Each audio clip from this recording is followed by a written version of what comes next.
Just a moment. Excellent. Excellent. So now we are all on record. So when the trial takes place, we need not testify. We'll let the machines do it for us. What I came up with when we set out to make this loom was this. And as you can see, there are no metal parts on this loom. This is all wood. This base, this foot right here is glued in, and I have, on this particular one, I have 2 nails to pin it. Those nails were only ever there to hold it while the glue dried. You can just clamp that together, put a bead of glue, it'll hold just fine. But as you can see, this loom accomplishes all of the fundamental principles you need to weave. This is a bobbin, it's flat, but it comes out and rotates. And it locks in place. And I can push down on that. That's not going anywhere. It gives you a distance to work, and it gives you this cutout, which gives you access to the threads. The cards let you organize the threads. And this is we call it the foot, or the bracket, the end bracket. But if you notice, this is 2 pieces of wood held together, and they are clamped. And that is what's clamping the threads. There's no metal in this design. This is strictly tension. What's holding these together is, actually, when I originally designed it, I said we could use bungee cord, like the little hair scrunchies. But in this case, this is my wife's loom. She's just got a few lengths of thread tied around each end, and that's offering enough grip that can keep this thread under tension. And as far as how this fits in there, that's just a slot cut. This is a type of mortise and tenon cut, which we're going to go over. You got it? This whole loom in raw materials is $4, period, flat. And that's with today's prices. As a matter of fact, if you buy a 12-foot board from Home Depot, it is $12, coincidentally. I think it's like $12.30. And you will get 3 of these out of the board. You could squeeze 4 if you made the full body length a little shorter, but let's just say 3. So you're at $4 with tax, call it $4.10. So this is $4 of material. It's a very lightweight, very easy to make loom. We're going to make it in less than 2 hours. And we are going to use only hand tools. Now, I'm going to show you guys the hand tools. And I always advocate for people to learn hand toolery because we're in the SCA. That's part of the art of the Middle Ages, was hand tool work. Could you do something like this on a electric jigsaw? Yeah, easy. Master Isaacs made several of this exact same design. And he used electric jigsaw, and it worked fine. You can accomplish these cuts. I don't like using a jigsaw, but that's a matter of personal preference. Could you accomplish it using a router? Yes. Could you accomplish it using a table saw? Yes. There are multiple ways to accomplish many of these cuts.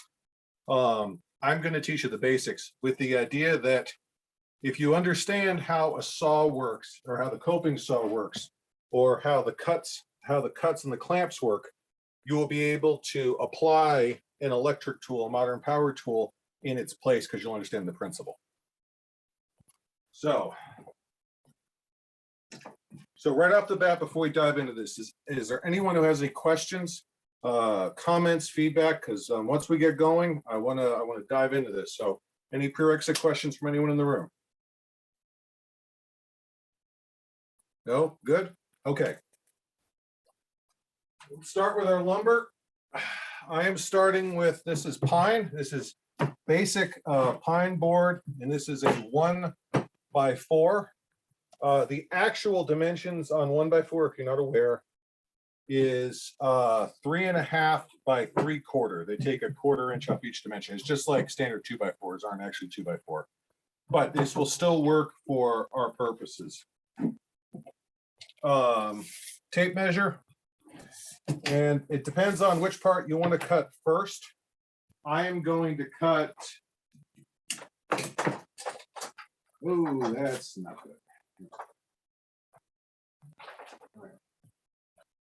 There are 4 pieces to cut here. There's the the grip or the block. There's the bobbin. There's the main body, and there's the foot. And I will show you where each of these come off of. These two pieces here are the same length. We're going to cut this one first. We're going to cut the bobbin.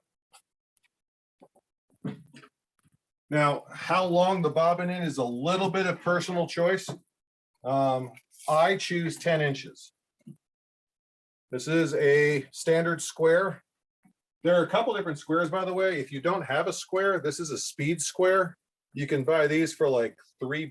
And if you don't own a square and you want to start off with one, these are actually really useful. They're really cheap and they're really durable.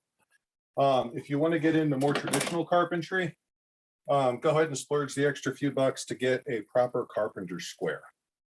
But what we need here is, the most important thing we need here is I need a perpendicular edge, so I know I'm drawing a straight line. Ow. So we mark that to 10 inches. Now, a lot of people want to take a pencil and mark that. Pencils are fine. I have a pencil. We'll be using a pencil, but historically, you used a knife. This is a striking knife. It's a short edge wedge blade that we'll be using to mark the wood for cutting. I know professional master carpenters use a pocket knife for this, so you don't need to go buy these. These are also really cheap, but I just happen to be what I'm going to be using today.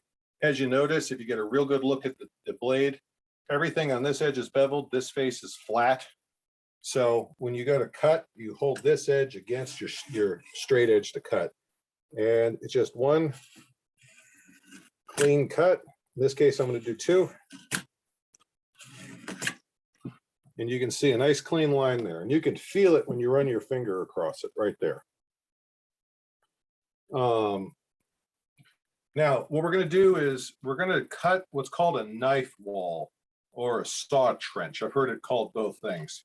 There's a couple ways of doing this. I'm going to do one. We're going to do a couple of cuts this way. So I'm going to do one with my knife.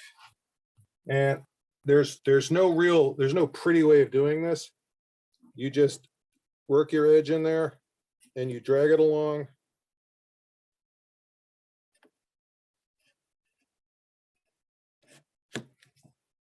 And you're just creating the slightest little recess for your blade to sink into. And then for clamps, I just use quick clamps. Clamps are actual C clamps are period, they're late period. There are actually a number of wood holding, it's called work holding is the term you're using. But there are a number of work holding devices in period.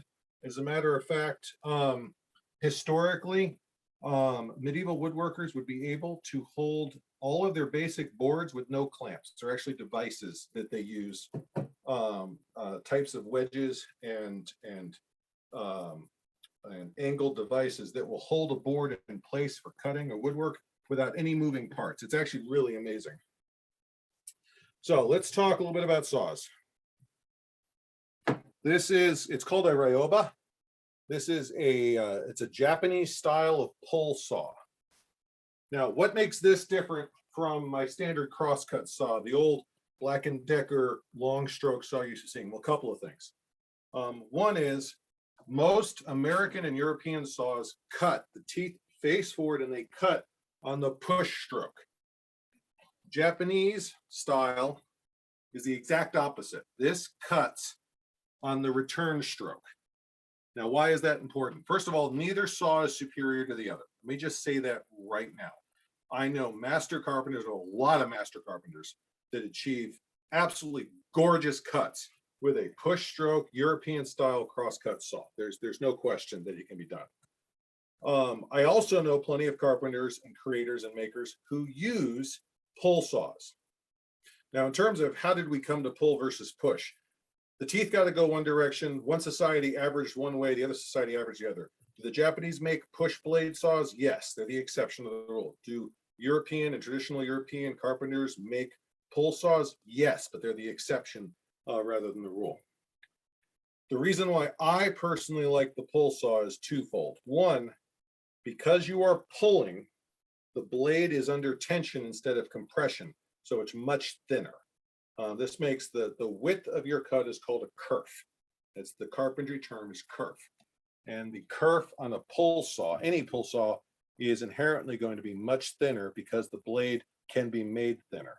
The other major difference, and this is something that you will want to look into if you want to try different saws, a European crosscut saw is working the front pectoral region of the body. A Japanese pull saw, a Ryoba, is using your back muscles. It's a totally different muscle group for the cuts. So I prefer the Ryoba.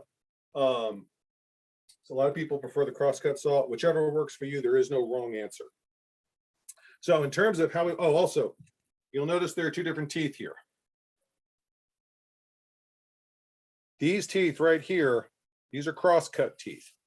Wood has fiber that runs down the length of the board. These are designed to sever that fiber. This is a rip blade.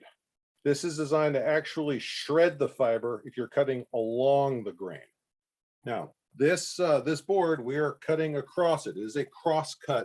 This is the actual style cut is called a crosscut. So we'll be using our crosscut teeth.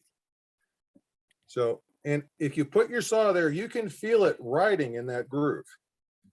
So we're just going to start right there. I'm going to take it forward.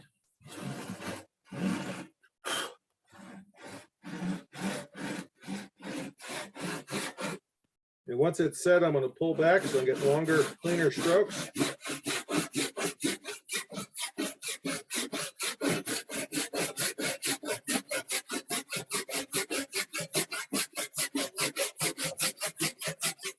Then it's just work your way through even strokes. There's a little bit of tear out right here. That's where it blew out. And that's not a problem. There's a million ways to clean that up. I prefer to use a file. I'll just take that. Nice clean cut. And this is just for bragging rights.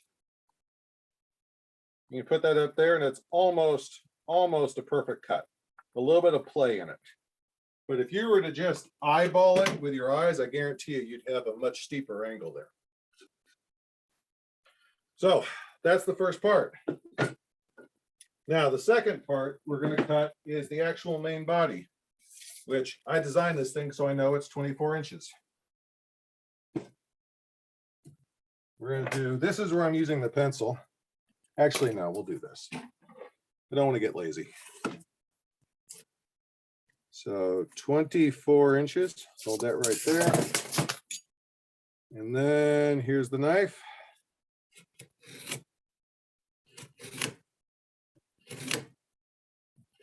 Couple of deep, and you can probably see that line. Yep, there's the line right there. And again, we're going to come in with the blade. Whoops. There you go. We're going to use the blade right here. And again, I'm not being too neat. I just want to widen that channel a little bit so the saw has some place to rest. You can see the bits coming out as I clean it up.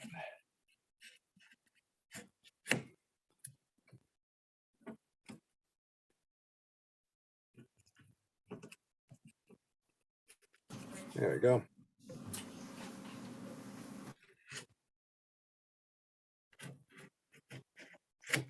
All right, now I got a nice deep channel. And we're going to set this right there. We're going to set this one right here. Again, good work holding. And again, we're using a cross cut. So go right here.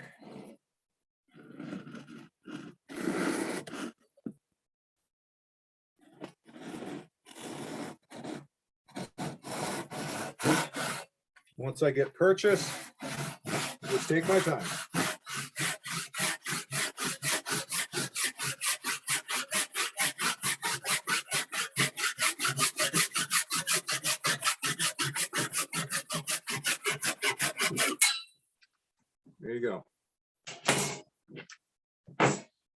So that's our spine. That's our main body. Now the last piece we're going to cut is this foot. But we're not going to cut it yet. We're going to mark it. I'll show you why later. So here's a little rule for you guys. And that's that measurement is the enemy of accuracy. I could take a tape measure and measure out 10 inches on this. But why should I? I already know it's going to be the same length as the other piece. So I take the other piece, I match the ends. I take my carpenter square, slide it in until it stops. And then I make a cut. Just use a scoring knife, my marking knife there to get it nice. A couple of nice deep scores.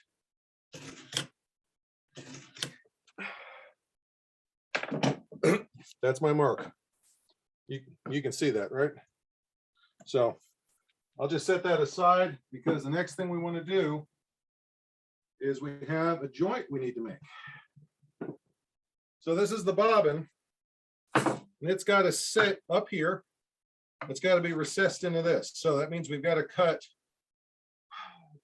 2 notches out, and then the distance in the middle, I've got to cut a notch in there so it all slots together. It's kind of a different type of mortise and tenon. And if you don't know what a mortise and tenon, it's a very classic type of wood joint. The mortise and tenon is the classic where you have a hole and then you shape the other block of wood so it goes into that hole. That's a mortise and tenon by definition. This is a little different version. We use the same principles. So how do we accomplish that? Well, for starters, we decide how much overhang are we going to put past the edge that we're not working on. Kind of arbitrary. I think we said 1 inch on the other one, which I'm okay with 1 inch. I don't have any problem with that. Now this is where I'm going to use a pencil because I don't feel like scraping this up on a maybe.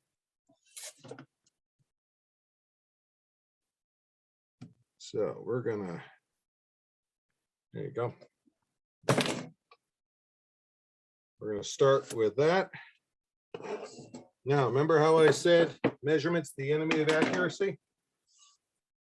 The distance from here to here needs to be the thickness of this. Yeah, I could measure it. I could tell you right now that it's almost exactly 3/4 inch wide, but why would I want to? I don't care that it's 3/4 inch wide. What I care is that it matches the size. So I'm gonna, on the back end here, it's right, you can see it's just barely sitting on the line. And on the front, I'm just going to take my pencil and do the exact same thing. So that's how wide our 2 notches are. Now, how deep do we make them? How deep into the side are we cutting this? That's kind of arbitrary. Again, it's whatever we know works. And I'm just going to say 1 inch. Now, here's another trick. A good carpenter square, it has this little relief knob. It lets you slide this. One of the advantages, I can slide this all the way down until that lines up with, whoops, 1 inch. And that's locked in place. Now I have a depth gauge. I'll line this up right there. Then I come around to the other side.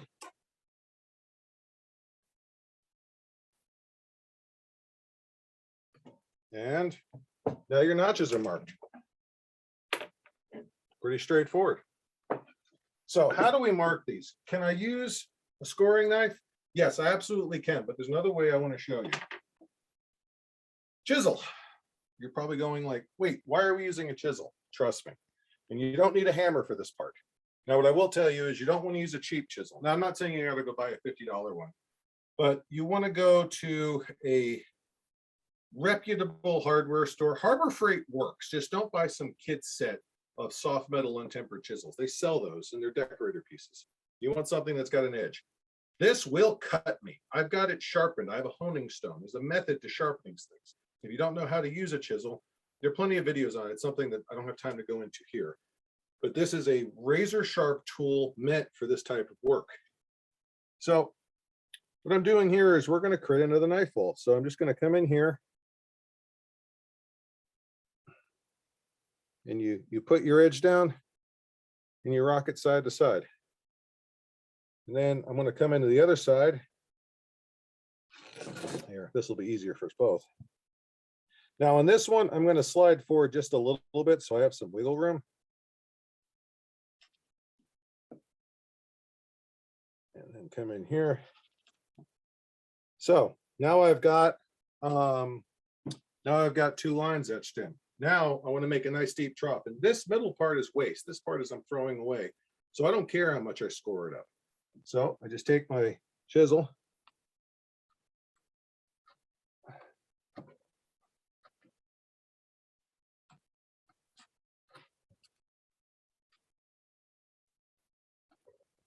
And you cut a nice deep trough. And this is the part where I sometimes pull out my mallet. So it's nice clean whack. It's not a heavy hit. I'm just tapping it really. And you can see there.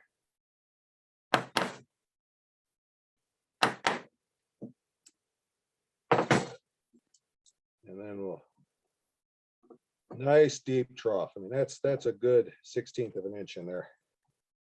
And then you come up here, clean that out. And then we do the same thing on the other side.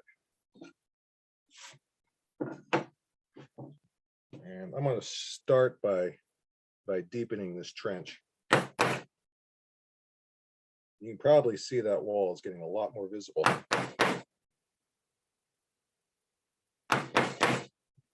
All right, so now I got a nice deep trench. Go in there.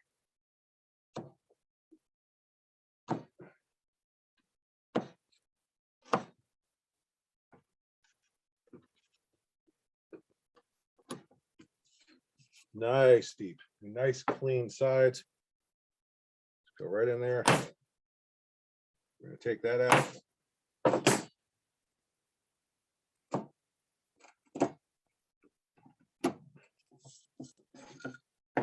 So start off with this angle. You can see how nice and deep I cut those. Can't miss it. And it's pretty visible from the top. Good video. You seeing it? So that's a nice deep knife wall, especially with me knowing I'm going to rip all this out. I'm really happy with that. Now, could you go all the way through this with a chisel? Could I keep paring and scraping and then go to the other side? Yeah, that's the classic way of doing a more tenon, mortise and tenon. Like I could keep doing this all day. A good sharp chisel, that's the backbone of a lot of good carpentry. But there's a faster way of doing it too. So real quick here, we're going to do another mark. And this is, I'm going to use the knife just because it's the right thing to do, because it's a good score, but we're going to score here. And then we're going to score here. And the only reason I'm scoring is so I have a good visual, so you can see those lines. Now, again, work holding, we're going to put that right there. And again, good saw. Now, look at me for a second. I'm leaning over my work. What I'm going to do is I can see these lines. I'm not cutting this way. I can't. I'm going to cut this way. And if I line up the blade on these lines and on this edge, I know it's perfectly straight. So.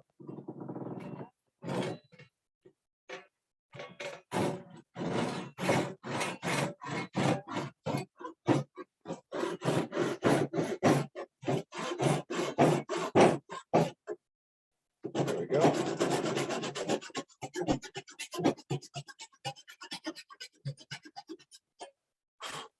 Perfect. And I stopped just short, which is fine. I can always scrape out the remaining wood. And on this one, again, a couple of pushes just to cut the trough. Get that.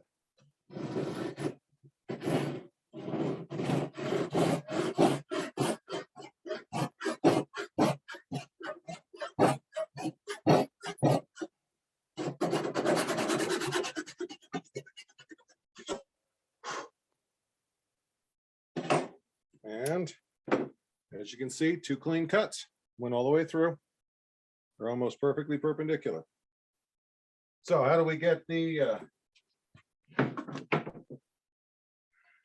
how do we get that piece out? Well, there's a couple of ways. Yeah, you could use an anvil, or you could use a coping saw. This is more fun. One clean knock. So let's start off by, let me clean up this edge in there. All you gotta do to clean the edge up, just use your chisel. As you can see, it comes out nice and clean. I mean, I could shave with this thing. A good chisel is sharp. So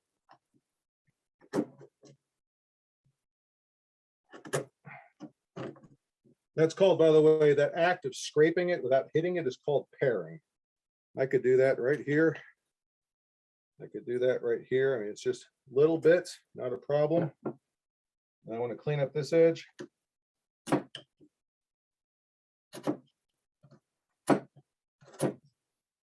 All right, now I know this is not going to fit because I deliberately cut this back edge a little short, and it doesn't. As you can see, it's got a ways to go, which is exactly where I knew it was going to be. If you look, I didn't cut it to that line. Why? In case I slipped. So it's like before, I'm going to come up here.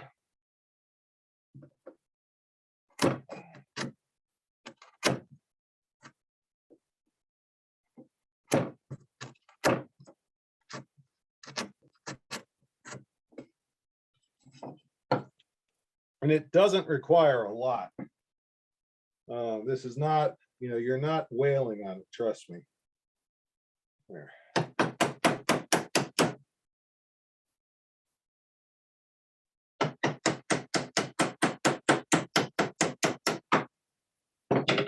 See that? Nice clean edge. And I'm going to take a little bit off of this side, just paring it down. This particular cut is tricky because I am across the grain. I'm actually shaving the face of the grain. So that's something that doesn't want to cooperate freely. We're close. You can see that we're really close. So how do we get closer than that without going back to the chisel? Well, the oldest tools in carpentry, the file. This is a 4-surface file. The top 2 are rounded, the bottom 2 are flat. I'm just going to take my flat fine file, take it right here.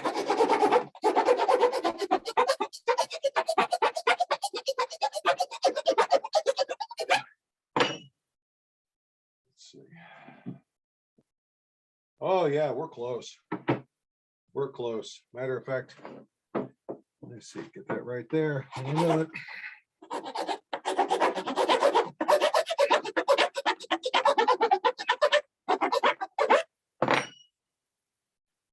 Let's see.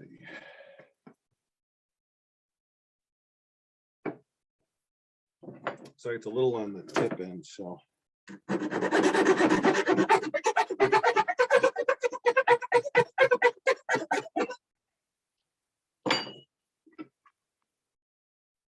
Oh, we're close. We're close. Let me take a look. Yeah, the middle's riding high now. And that's what a lot of this is at the end here is you just got to keep spotting it.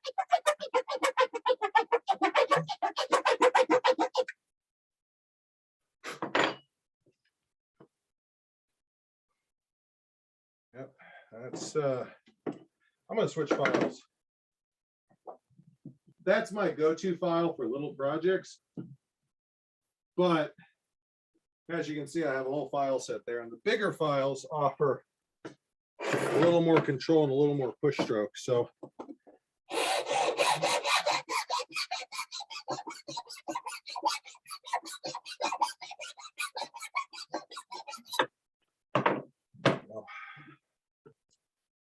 There it is. That's it's good and snug. You want it snug. So that all I'm really doing here is I'm just cleaning up the back end. This file has a rasp on the side or a space on the side. So I'm just kind of running it back and forth, cleaning it out. That's one. Another one to go. And again, take this.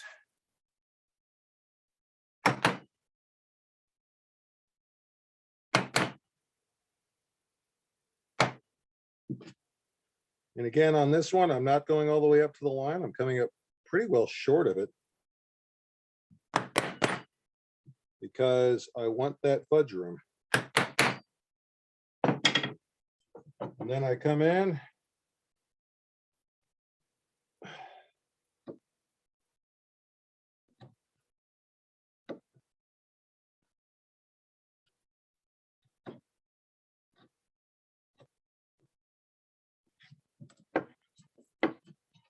And you can switch between tools on this. I just like to clean that edge up. Nice deep knife wall saw wedge. There you go. You can see it right there, clean as a whistle. And come back to this side. And again, I'll get right in there.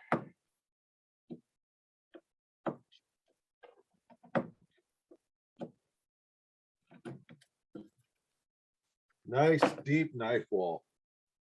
Nice deep knife wall right there. Got it? All right. So again, I'm gonna set my edge, grab my scoring knife, and we're going to go right here.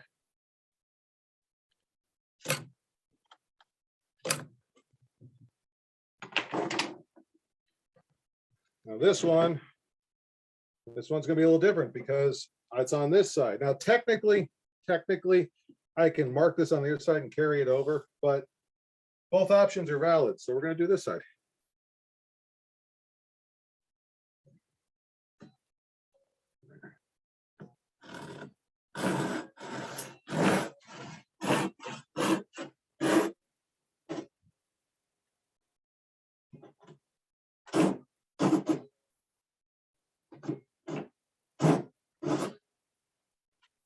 See, a good saw blade, you only need a few strokes to really get these type of cuts.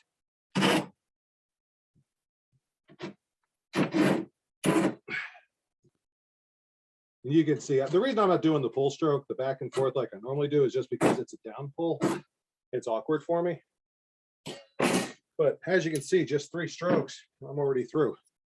And right there, a little bit of tear out, but I can clean that up with a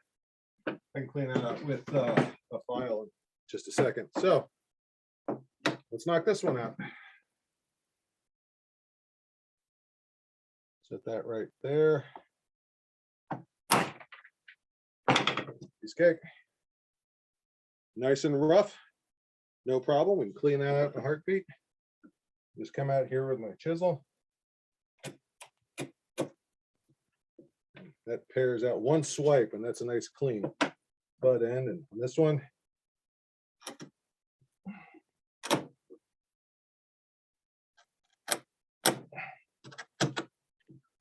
that nice and clean. And this one, we're gonna a little bit more detail work on this one here.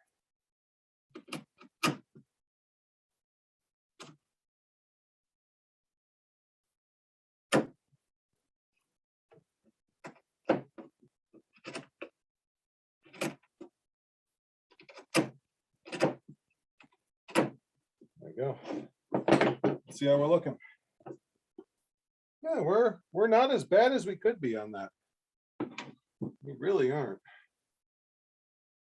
You're probably noticing I have a vice clamp here. And yeah, you absolutely could use it. And if you own one, please do. But I want to keep this bare bones.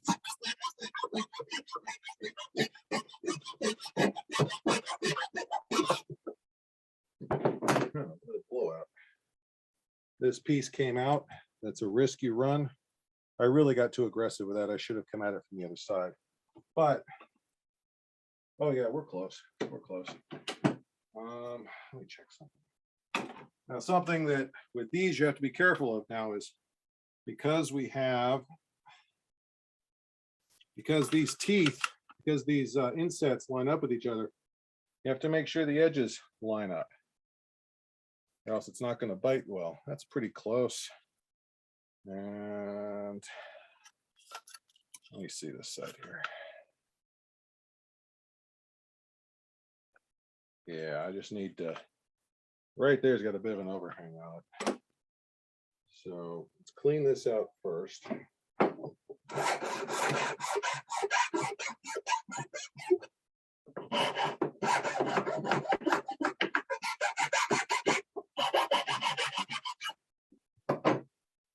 No. Yes. Wow, you really are fighting me. Okay.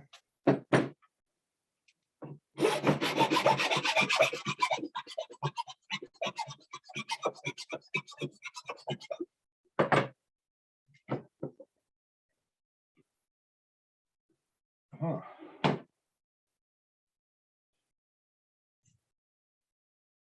That one's good.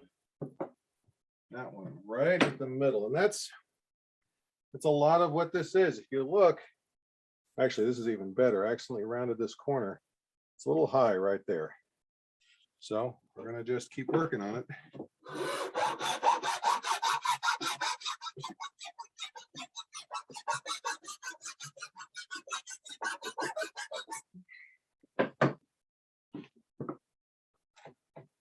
There you go.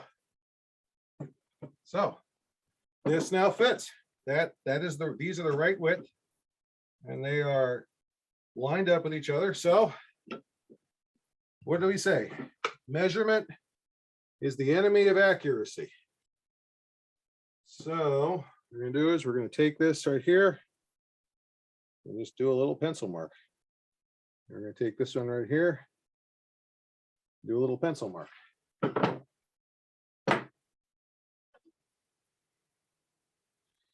And I'm going to slide in a little bit because I can always take off more wood. And then on this one, I'm going to slide in a little bit because I can always take off more wood. And that's how wide it needs to be. So how deep does it have to be? Remember how I showed you this can slide? Well, first, truth be told, you really want to know how deep it needs to be, you can take your board right here and just do a pencil run. That tells you your depth. You can also take this and then slide it across there. That's a real common carpenter's trick. Real common trick, period. There's some metal parts that do that. So let's do our drop downs. And I'm gonna knife wall here. And then, yep, right there. Now again, how are we going to do the knife wall? Same way we did before. I prefer chisel for this. It gives me a little more control. We're gonna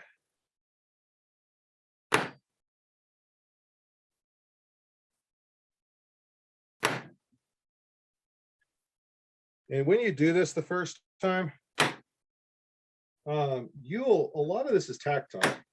I'm actually cutting physical grooves into the wood, and you see these blades popping right into where they need to be. That's not skill. The blade is sliding into a recess, kind of like dimples. Your fingers can feel them. That's all that is right there. It's nice, good, deep knife wall. And then we'll spin this around, and I'll cut this knife wall for us.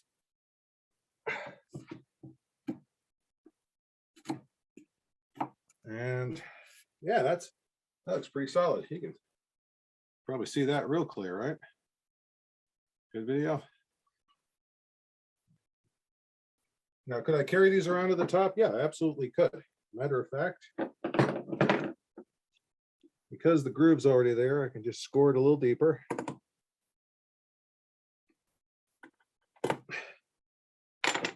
And on this one, I really do need to be careful to be perpendicular. So a second knife wall is probably a good idea. Some people are good enough to do this without two knife walls. I'm a work in progress on that front.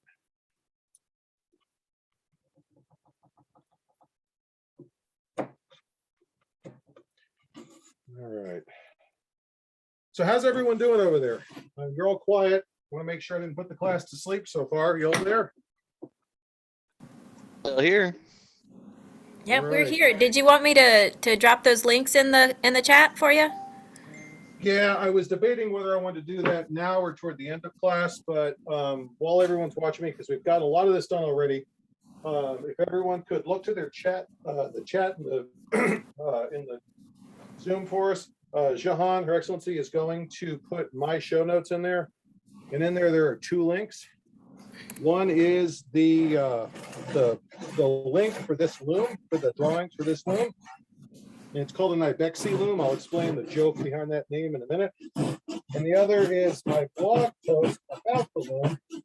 If anyone's curious about the story behind where this contraption came from. Now, something else that is worth bearing in mind here is I've had people say, well, this isn't a medieval loom. Why are we studying this? Which is absolutely true. There is no record anywhere of any loom in any country looking remotely like this that I've ever seen. So it's not medieval. Why are we wasting our time with it? Well, there's two reasons why.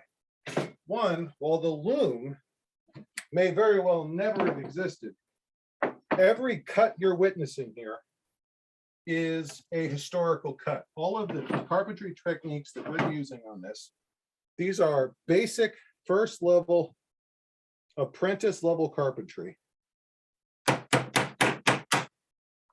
That any first year apprentice could have pulled off with 2 tools or 3 tools all the way back to pre-Norman England. I mean, this is the bread and butter, bare bones carpentry that any of the great wooden constructions of history would have used for joinery, for joining boards, for shaping. A lot of the great castles, their wood superstructure was joined with mortise and tenon construction. And this is how mortise and tenon was cut. So you're learning an absolutely valid historical technique with this. And also, again, while the loom may or may not ever have existed in history, and it didn't, I'm not pretending this has any historical impetus. The loom is an excellent patchwork that lets us get people started in SCA weaving very easily, very quickly, and for very, very low cost. And that to me is very important, because there's nothing more frustrating than being interested in something and being priced out of it. All right. As you can see, there's your notch. Nice clean notch.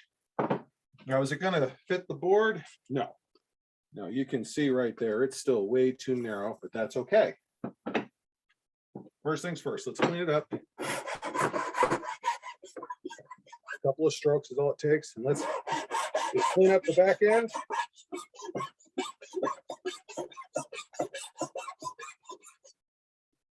As you can see right there, I mean, that's just a beautiful back clean corner. Now the front end. Again, it's more than a hair. That's way too short. So what we need to do is, yeah, measurement's the enemy of accuracy. So I'm gonna take this. We're gonna kind of cobble it together, and right. Let's see. Oh yeah, right there. We undershot that by a good chunk. So let's see, what time is it? Oh, we're not even 2 yet. We're doing great. I really appreciate you guys all hanging out with me. I hope you're all learning something as we go through this.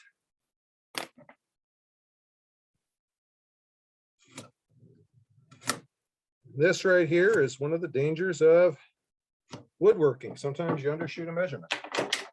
It happens. So give me 1 second. You'll notice I'm putting my boards on other boards while I'm working. That's so that the work surface I'm on doesn't tear them up too much. So mallet, let's see. Take that there. This one I'm going to make a little deeper.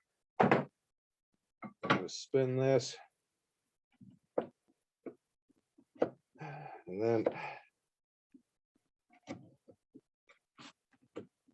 nice deep groove. I mean, you can see that nice deep relief.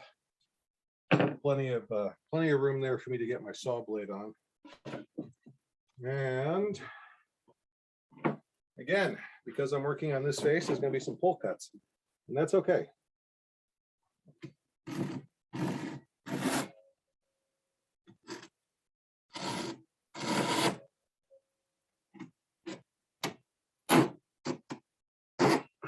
There we go. Almost there.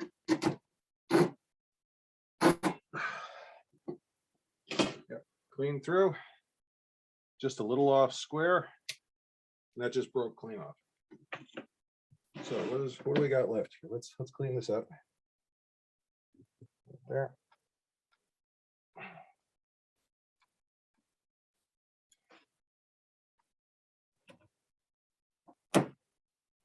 Nice clean edge.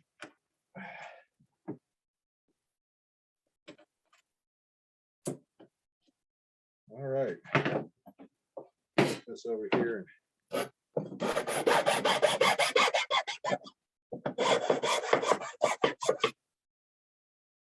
All right, let's take a look. This one I'm a little optimistic on. Aha! It works.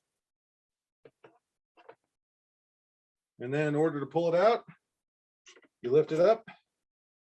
It's a little snug. I probably will sand this a little more. Turn it over once. And as you can see, I'm pushing down. That joint's not going anywhere. You could eventually break it, but you're not going to break it with thread. So we're halfway there. What's next? What's next is the foot. Clamp this part. Not used to having an audience. I freely admit. So we're going to make this. Now, how do we do that? I'll show you. This one's got a trick to it. You notice that the wood is split. The wood is split so that it will clamp down. How do we do that split? Well, I used to cut this and then cut the board. There's an easier way. God help me, there's an easier way. So what I'm going to do is, there's a couple of ways of doing this. I am just going to measure 1 inch in, kind of an arbitrary number, nothing fancy. And we're just going to slide my compass, or slide my carpenter square, and my work is moving with me. As you can see, I get a nice straight edge there. And I'm going to grab a proper linear straight edge. We're going to retrace that line. Then I'm going to use a knife.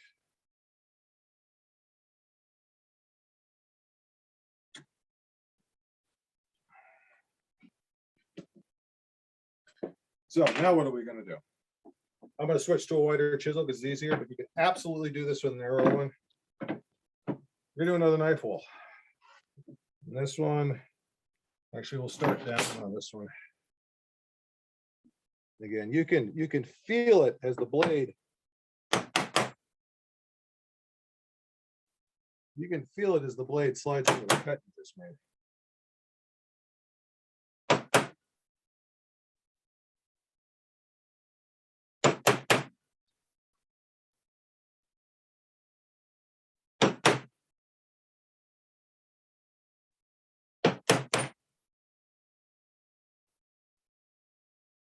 A little off there, but we can correct that.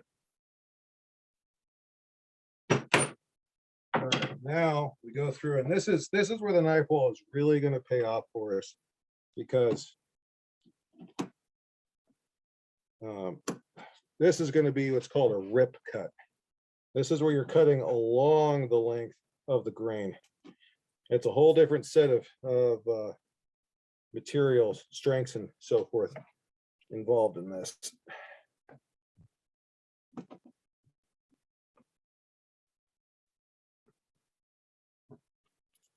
All right. Clean that up here. I know I've got my shoulder to you guys. I apologize. I'm just trying to get this edge, because this is one of those ones where if it's not done right, the cut just gets ugly. All right, there we go.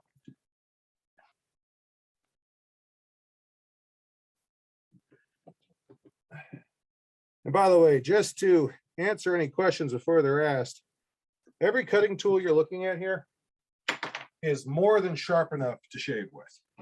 That's how they're supposed to be. That's not bragging. These tools are meant to cut wood, and wood is a tough material to cut. So you want these things sharp.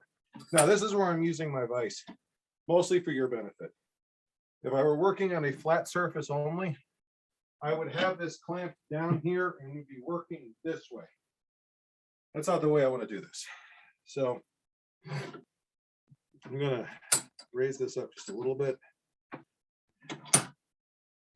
Now, the cut I am making stops here.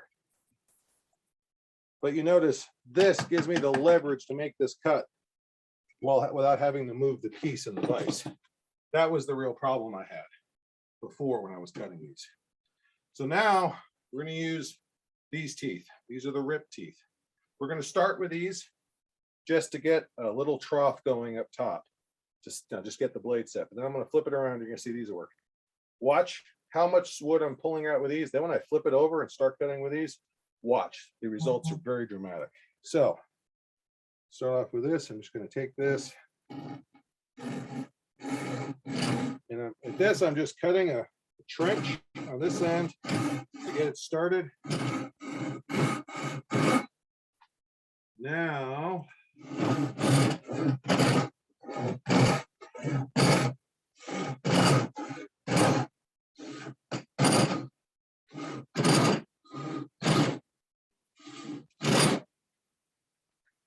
oh, blades binding.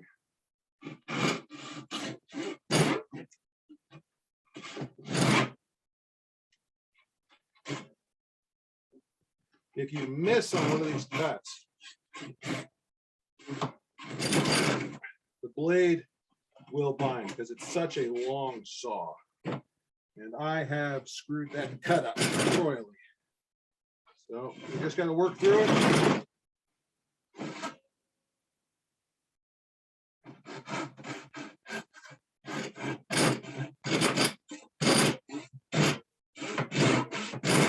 There we go.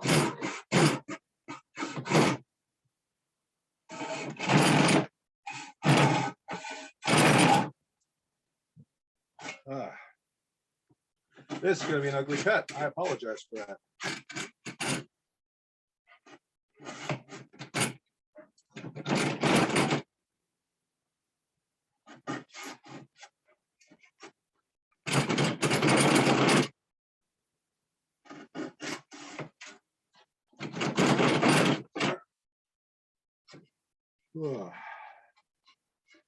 Yeah, on the list of how to cut a board, cut, this is how you don't do it. And the edge is going to be really ugly when I'm done, but that's okay because the next step,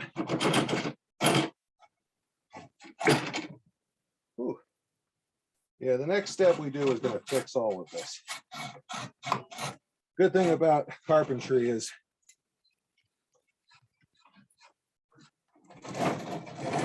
All right. Oh, yeah, time to own my mistake. You can look right there. And I missed 2 points on there, and the blade got twisted in there. So this is really ugly. It's not the way it's supposed to be, but that's okay because, and I'm not making excuses, like literally we can make this work because the next step is going to fix that very quickly. All right, what we did before. Let's go through and make sure the score is still good. It is. Beautiful. Now we do a cross cut. Actually, get a knife hole in there.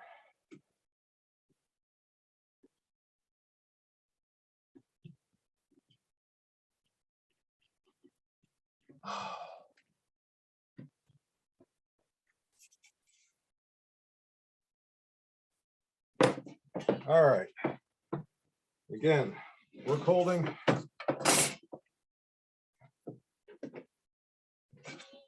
And again, we're back to my crosscut teeth.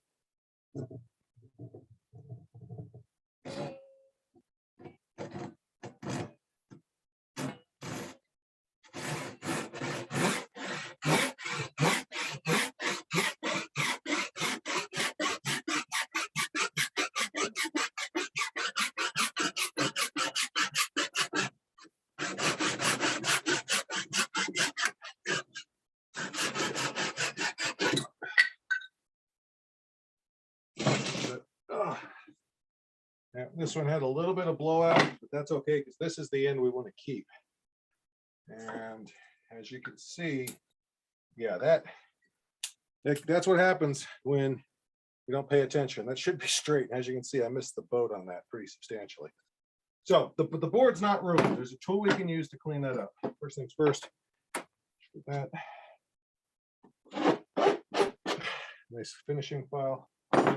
All right. Now we're just going to actually put this together.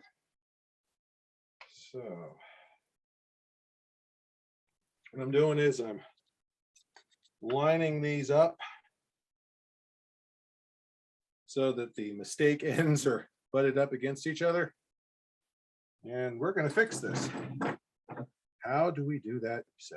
Well, here's another tool. This one is actually, this is the cheapest of its brethren. But a plane. You can get a good box plane, a simple one for, I don't know, probably 20, 30 bucks. If you don't own one, don't go get one. Find someone who has one, get used to it before you do anything too expensive, because planes can run you into the hundreds of dollars easily. Don't go down that rabbit hole unless you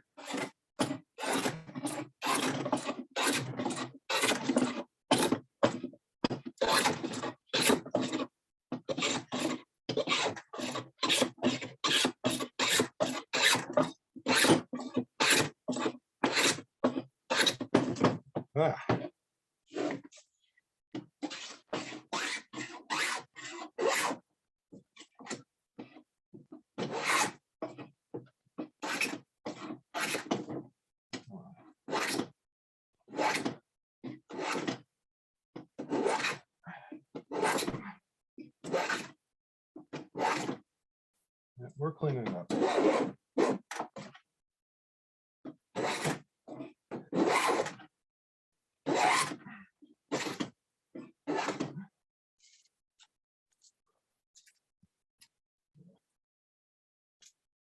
Good sign of a good plane is that you're getting good shavings, which we're getting a lot of here. So that's good.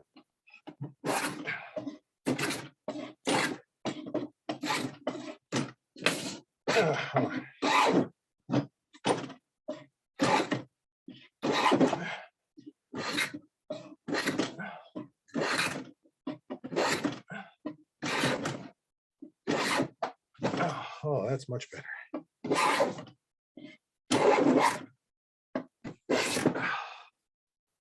Woo! Check those puppies out. Nice, clean, finished ends. And wouldn't you know, they bite down perfect.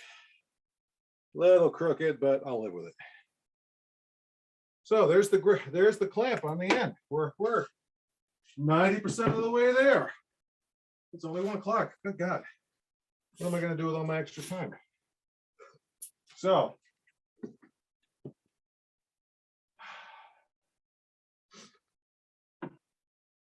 now this one we want about halfway down. And there's no real science to this. That's just kind of the decision that Isaac and I came up with when we were spitballing this thing. So I'm going to start off with just a general idea of the shape. But so we're not going to cut that deep because part of it is you're going to cut a notch out here. So this is the smaller notch. We're going to start with this one. Nope, not you. Whew. All right.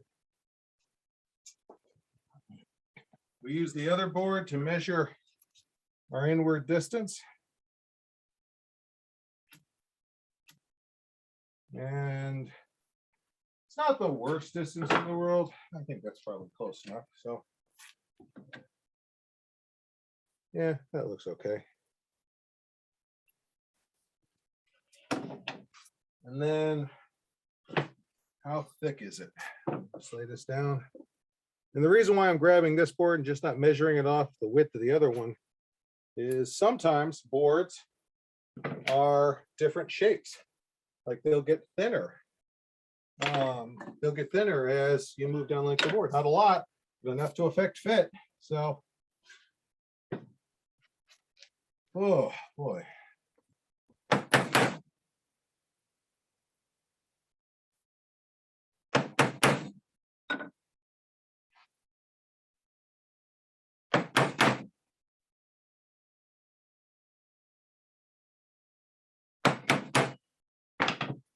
All right, so again, we go in, we tear that out, nice clean scrapes.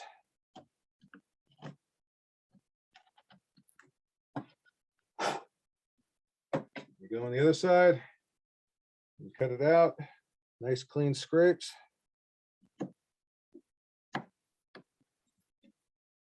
And I've already used this thing once. I don't want to fall back on it. The whole point of this is basic. Not everyone has a vise. So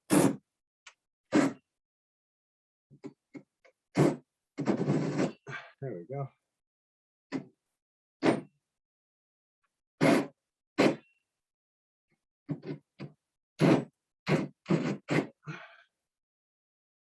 One more stroke to do it. There we go. A little crooked, but like I said, we can clean that out. So we're just gonna one good whack. We got a notch. And we take our chisel, go in, and just clean it out. At this point, if your chisel's sharp, it's just gonna fly through the wood, especially something like pine. Nice. Ow. Yep. Told you, sharp enough to shave with.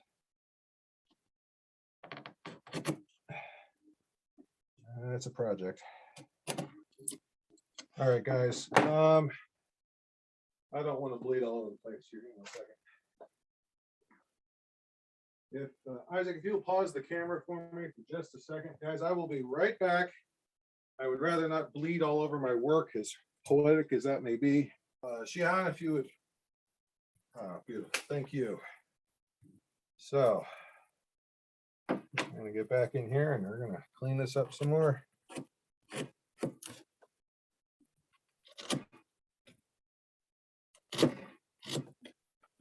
And yeah, that side right in there.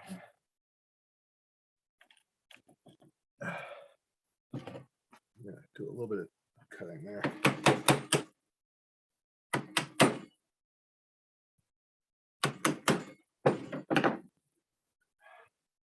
I am not optimistic that that is wide enough.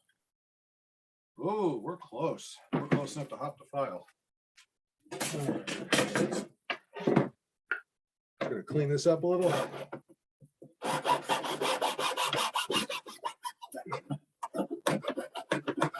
We'll get over here.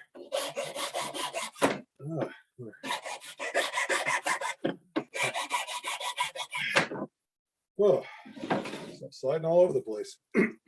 And I'm getting tired too. So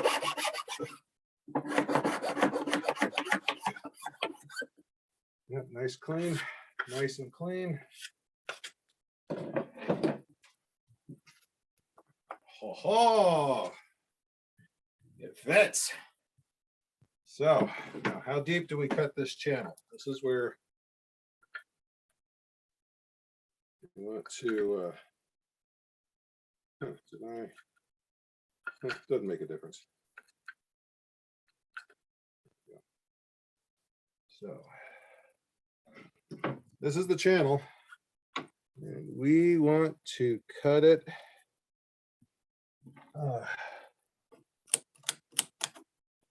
right there. Nope, I can't see it. I'm good. I'm not that good.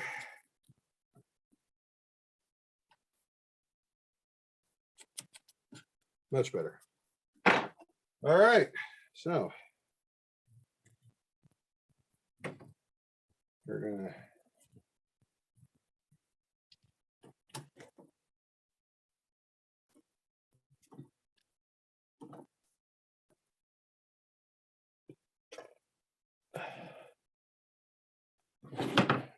go over here.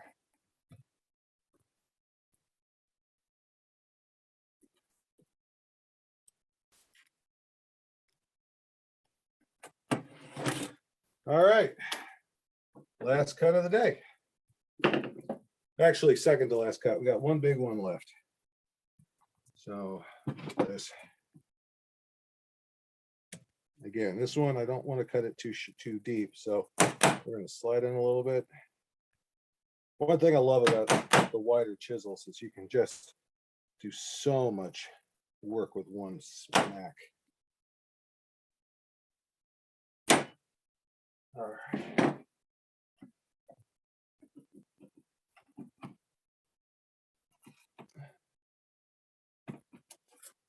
Yeah. And then go over here.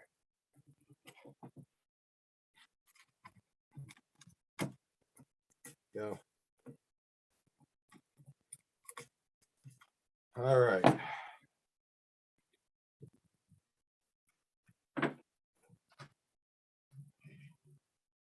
I'm just cleaning out these knife walls a little.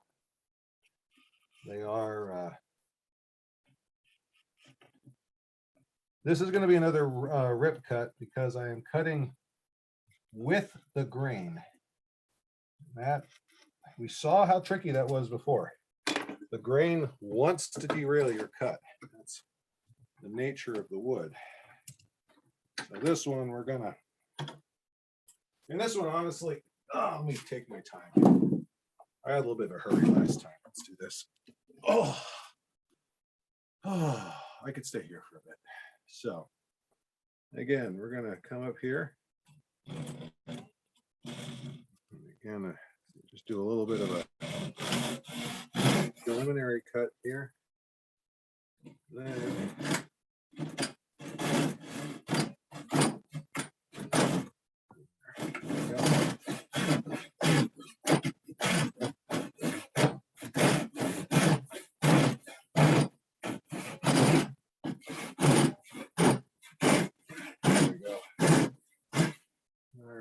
this one.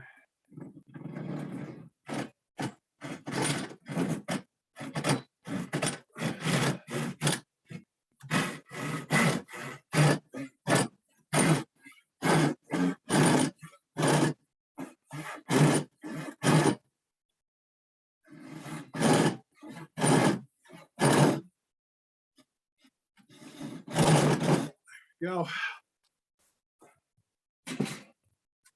That was a much more reserved cut. And that did a lot better.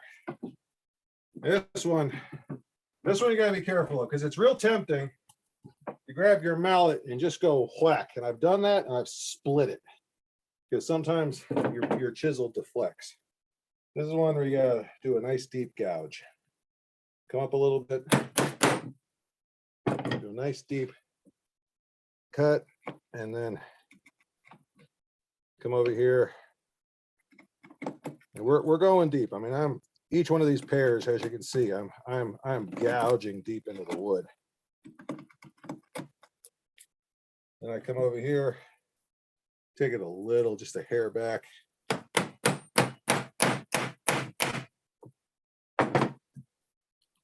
And then come in again.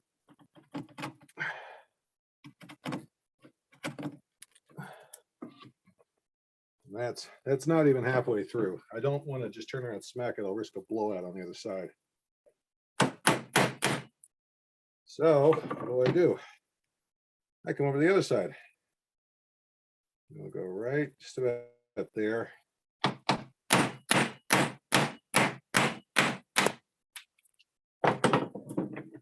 And it ain't pretty, but it's open. Oh, wait. Now it's pretty. So, yeah, that's now, as you can see, that's really ugly in there. And that's what I expect. That's right after we just got finished doing a huge chunk.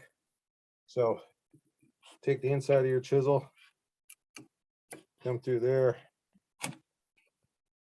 Now we're going to start tearing that out, start cleaning it out. And this, because now that I've got the relief cut in, and it's not, there we go. See, I'm still a ways from there, so I'm not too worried about it. Let's go ahead and get this edge cleaned up. And because I'm going with the grain here, this is just flying off. This is gorgeous.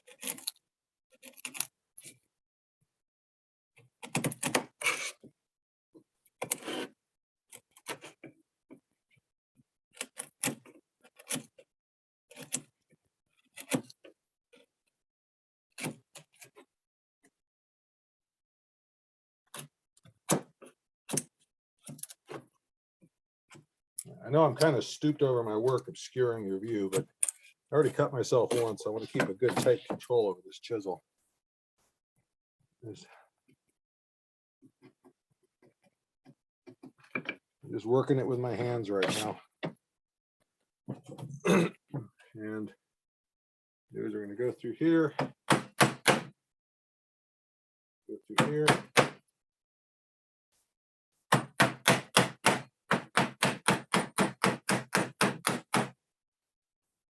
Nice clean cut. Benefits of working with a sharp tool. Through there. And because we attack this very gingerly and with sharp tools, got no blowout on the side. So that's close. Let's go ahead and get our file. We're just going to start with the bottom. A little bit of cleanup.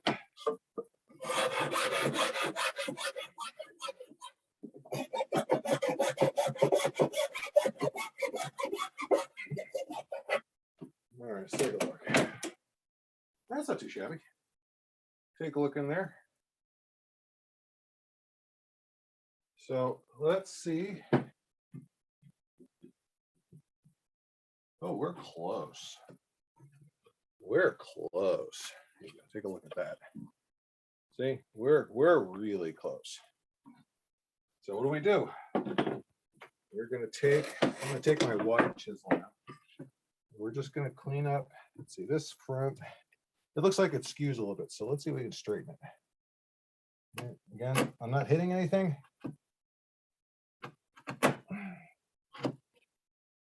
I'm just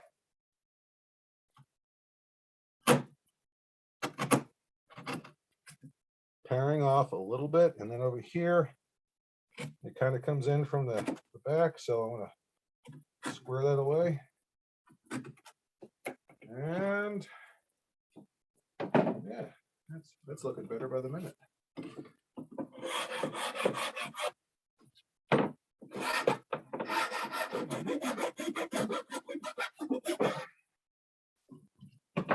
Let's see how it looks. Oh, ho ho! Check it out. And let's put this board right there. And our clamp piece. That'll clamp. This is, it's a little loose, but it will maintain tension. You can put your finger on that and you can feel it's resisting me. So we're almost done with this. On the other one, you can't see them because they're covered by the thread, but I put grooves to guide the threads while they, when they're wrapped around the ends. How do we get those grooves? That's the easy part. Take your file and just pick a spot and go one clean stroke. No big deal. And then we're going to turn it over. And again, one clean stroke. And over here, one clean stroke. We turn around, almost there.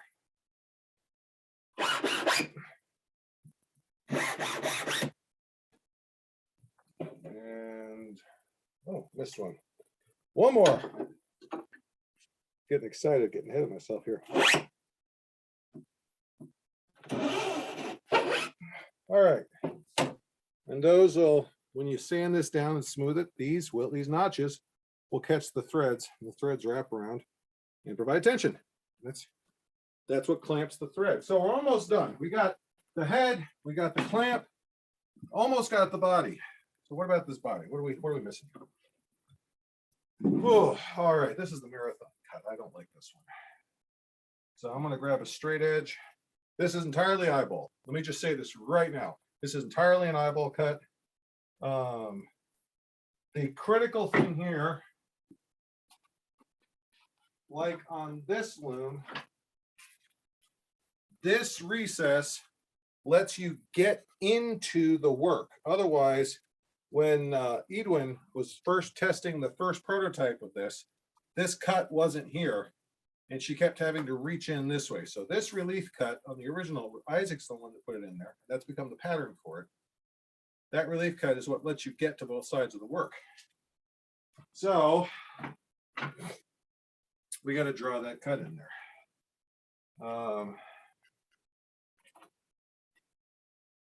And it's, like I said, totally eyeball. Just kind of pick a spot you like. And then we're going to freehand, and we're going to freehand, and looks good to me. How about you? Oh. Now, normally, I will freely admit, normally this is something where I would tell people, you can clamp this to a table or whatever you need to do. My back's killing me, so I'm doing this on the vise. Now, coping saw. Let's talk saws real quick. If you don't own a coping saw, that's okay. Honestly, a jigsaw will be easier for you. But one of the characteristics of the coping saw, proper coping saw, is it'll let you do this. It'll let you actually turn the direction of the blade. You can see these little tabs. They spin out.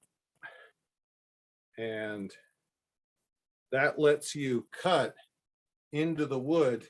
And I can cut a whole bunch of different angles without the spine, the back of the bow getting in the way.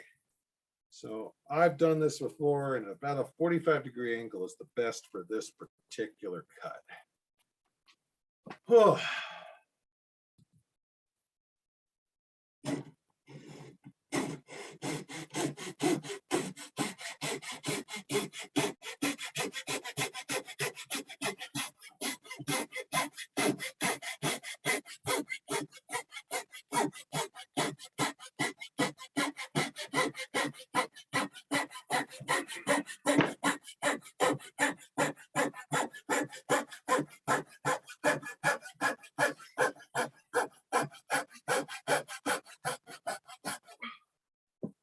Oh, all right, good.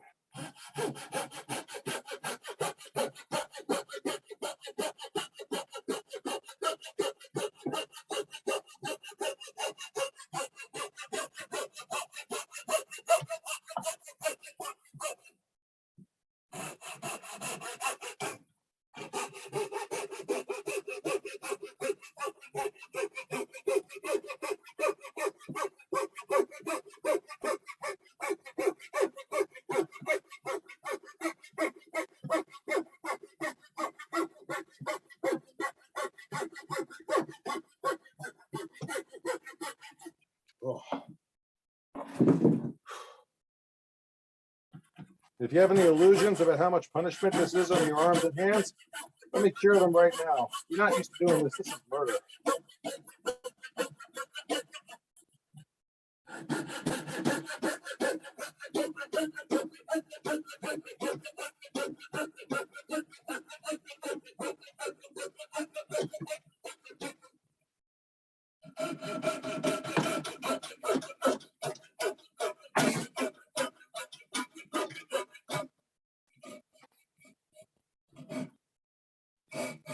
All right, come here. All right.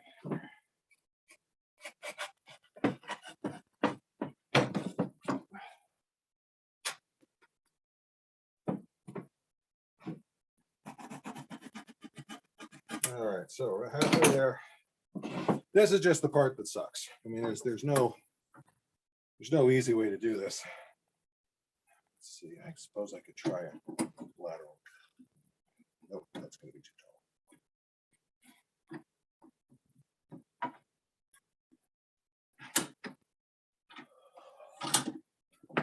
tall. Oh.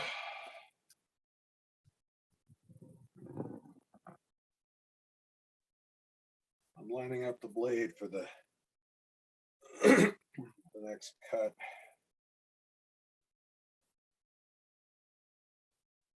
You can look down there and you can see those tabs line up. Is that better? Yeah. Got a good visual on it. All right. So again, my blade is cutting this way. So I'll be able to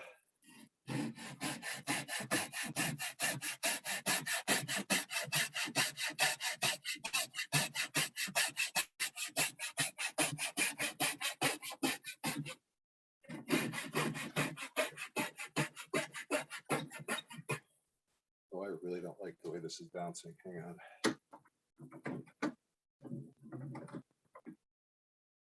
Oh, come on. All right, we'll do it this way.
There we go.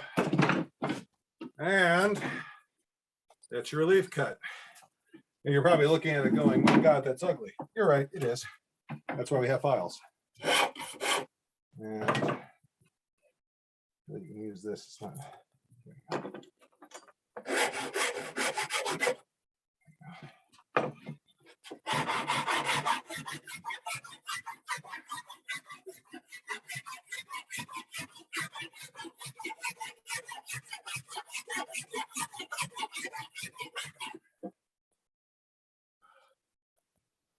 Hang on for a second here. We'll get a round face.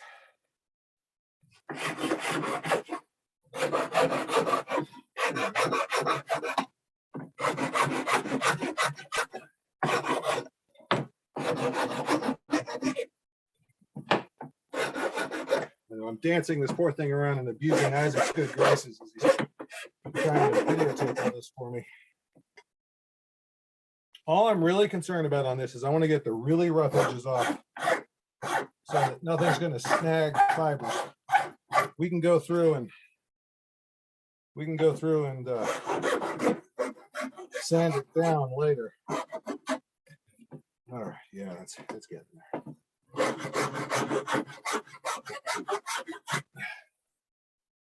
All right. Now, last but not least, you'll notice the other one had a foot on it. So we're going to recycle the soft cut with. The soft cut's ugly. Oh, it's really ugly. So this is one because the only face you have to worry about is the finished face from the wood. I don't have to even really be careful on this. This is where I'm just going to do an ugly freehand cut. I'm even going to cut at a slight bit of an angle.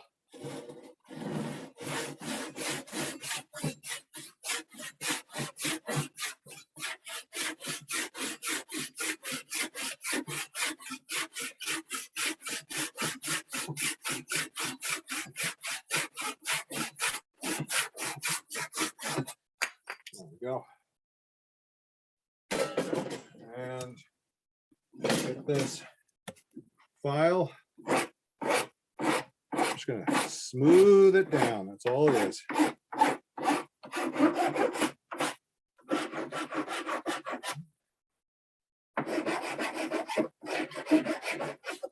If you were here in person, you would see how fast a few strokes of the file is really taking the edges off of this. It's a good file is a beautiful thing.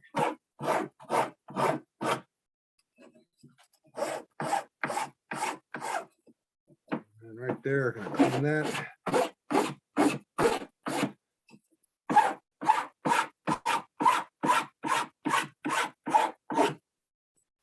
And then this edge right there, just 2 strokes, cleans that off. I actually have a halfway serviceable foot right here. So I'm just gonna have a really, I mean, that's a tapered edge that comes down almost paper. Clean edge. So now what do we do? Well, first of all, you need to decide which end of this thing you're going to be working. If this is the foot and this is the bobbin, are you working on this side or this side? All the ones I've made are on this side. Right hand reaches in this way. So we're going to fix that right there. How do we do that? With, let me see if I have the, let's see if I have my quick clamp over here. Oh, I do not have the short quick clamp. Okay.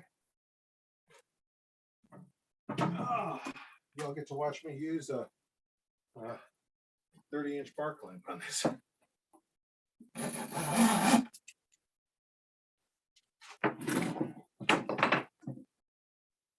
And a little bit of glue.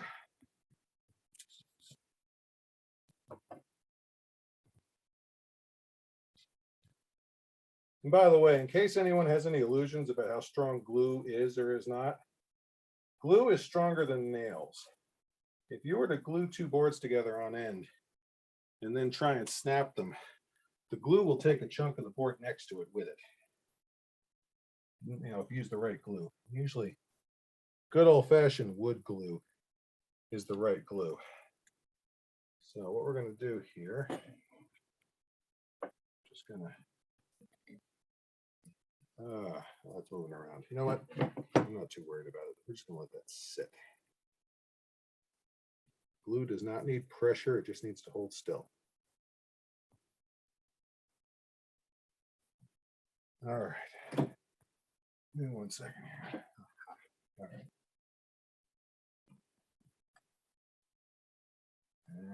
And perfect.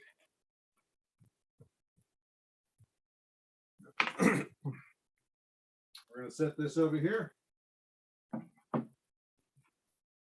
And that's 2 hours and 35 minutes, or 1 hour, 35 minutes. I didn't even need the clamp. So what we're going to do is we're going to let that dry. All of the ones I have made, I have not put any finish on them. I don't use linseed oil.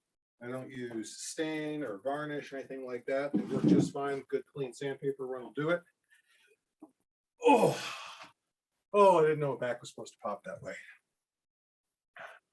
But if you wanted to stain it or varnish it or put a coat of shellac or polyacrylic or polyurethane on there, that works just fine. Probably increase the lifespan on it. Could you do this out of hardwood? Absolutely. Have the right tools for it. If you've never woodworked before, I would not start with hardwood. You will invent new curse words because hardwood is very unforgiving. Pine is very forgiving. I'm trying to think if there's anything else. I've made, this will be, let's see, we did a dozen for Wiesenfeuer, Isaac. And I made one yesterday, so 12, 13, 14. I've made 14 of them. How many have you made? 3 or 4. So we've made 18 of these things and call it 20, and that's still sub $100 in material, right? And $100 might get you one of the conventional ones. That's the big selling point. I like this design for 2 reasons. It makes woodworking accessible to new students. I mean, I'm still learning this, but this is an excellent way to learn how to do the basic woodworking steps. And it makes weaving accessible to new students very cost effectively. And it does both at the same time, which is why I like it so much. And by the way, IBIXII, let's tell you what that means. We call it the IBIXII loom. It's IBIXII. And that is a mispronunciation of IB, X as in times 2. Isaac Bain and Ivo Blackhawk. Since we both came up with it, we have the same initials. An observation that your wife, I believe, was yeah, said, "Oh wait, you two have the same initials," which we'd known each other for a year at that point, hadn't figured that out yet. So I just decided originally, I just said, okay, the Ivo Blackhawk Isaac Bain loom. I looked at IBIXII, IBIXII. We'll go with this, and thus the name was born. So I have absolutely no idea what everyone's doing. I have no screen in front of me, so I'm asking you all to unmute yourselves, shout out, and tell me what do you think. Ask me if you have any questions, and give me some feedback on this, so I know I didn't work up a good sweat for my own vanity.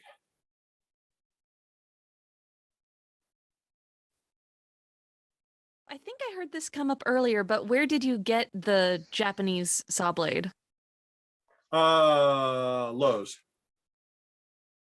That's a big box store. This is a Irwin. This is a Irwin pull saw.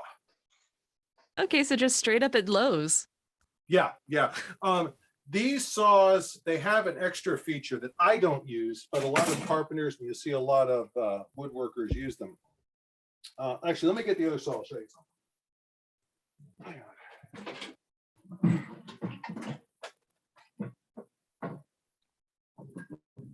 My crosscut saw has seen far better days. You can look at this. This saw is very stiff. And the way it is toothed, you can't, I don't think you can really see it on camera, but the teeth on this one are actually wider than the blade. So if I were to do this, it's going to shred the wood. And also it's very hard to do this with it. With a Ryoba flush cut. That's one of the advantages of a Japanese pull saw. If I have cut a peg, or if I've done a mortise and tenon, I have a piece of wood sticking out of this, I can literally come right up on it and just flush cut it right off. Because both of these teeth, you can't because you're not here, but you can run your fingers down this and the teeth will catch your fingers. They're scraping my fingers right now. And that'll score up any wood that it's on the surface of. This one, even though I'm going against the blade, that should be shredding me. Everything is in line. Nothing, the thickest part of this blade is also the thinnest part of this blade. So this is excellent for flush cut. And that's what a lot of carpenters and woodworkers, even the modern day, use these for, is flush cutting. Now, the reality is you can go Google Ryoba, R-Y-O-B-A, I believe. And there's a whole cult of followers. It's an excellent blade. Like I said, there are European pull saws. They exist.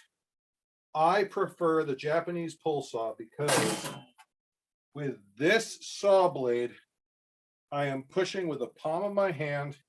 It's working my shoulder, front shoulder, pectoral. It's pulling into my chest and it's warping my back, which is a very strong cut. A lot of people do it. I just don't happen to like what it does to my body. But with a Japanese pull saw, when I'm cutting, it's the push stroke just sets the blade. The pull stroke does all the cut. That's the back of my shoulder. That's my spine. And that's this group of muscles right here. I had to go through 6 2x4s one time because I couldn't get my electric saw in on a project I was working on. And you want to know what hurt more than anything else? Was right freaking here, because that's what was doing all the torque. But still, I'll take this over a twisted back and pectoral pull, which is what the push saw does. That's personal choice, though. Every carpenter I've ever worked with has used a English crosscut push blade saw, and they achieve cuts that are superior to mine. So I'm not holding this up as the holy grail. It's not. It is a very good tool, though. I know that's more of an answer than you wanted. If you hadn't figured it out, I talked too much.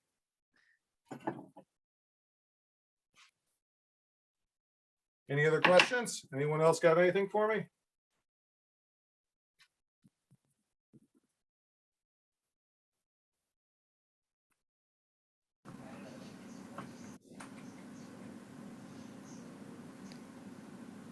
You have about 10 people on the chat, that's including you and me, but doesn't look like anybody's got their hand up or Okay, well, anything. You actually did a pretty comprehensive demo and explanation. well, I am really glad for the opportunity to do this. Thank you all for attending. Xian, thank you so much for recording the class. I actually look forward to seeing what this looks like, as terrifying as that is for me. All right. I'm going to go ahead and stop recording.